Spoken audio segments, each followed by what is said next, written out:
Taking center stage today is Karen Armstrong. She is a decorated religious historian and best-selling author whose work has been translated into 45 languages.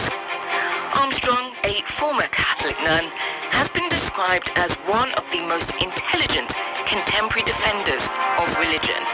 And on today's episode, Karen talks about her relationship with Islam. How and why Islam is so misunderstood in the West. Karen Armstrong একজন British লেখিকা। তিনি তুলনামূলক ধর্মতত্ত্বের একজন পণ্ডিত, মানে ইসলাম, খ্রিস্টান, জুদাইজম, সনাতন বা Hinduism এবং পৃথিবীর অন্যান্য ধর্ম সম্পর্কে তার একটি স্বচ্ছ ধারণা রয়েছে। তার তুলনামূলক ধর্মতত্ত্ব বা কম্পারেটিভ রিলিজিয়নের উপর বইগুলি সারা পৃথিবীতে বিখ্যাত। তিনি অক্সফোর্ড ইউনিভার্সিটি থেকে ইংলিশে গ্র্যাজুয়েশন শেষ করেন। তিনি 1944 সালে জন্মগ্রহণ করেন এবং এখন পর্যন্ত লেখালেখি চালিয়ে যাচ্ছেন।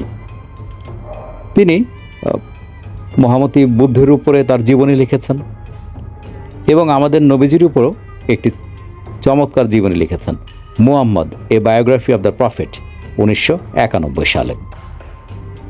এটি চমৎকার একটি জীবনী গ্রন্থ।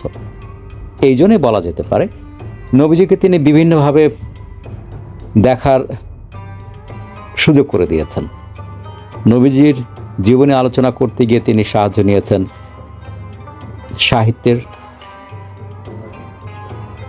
দর্শনের, আইনের, শিল্পের।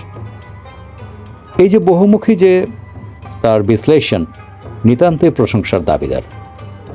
আমরা কারেন আর্মস্ট্রংয়ের Muhammad a biography of the prophet 1991 সালের এই বইটি পর্যায়ক্রমে আপনাদের সামনে আলোচনা করার ইচ্ছা রাখছি। ধন্যবাদ।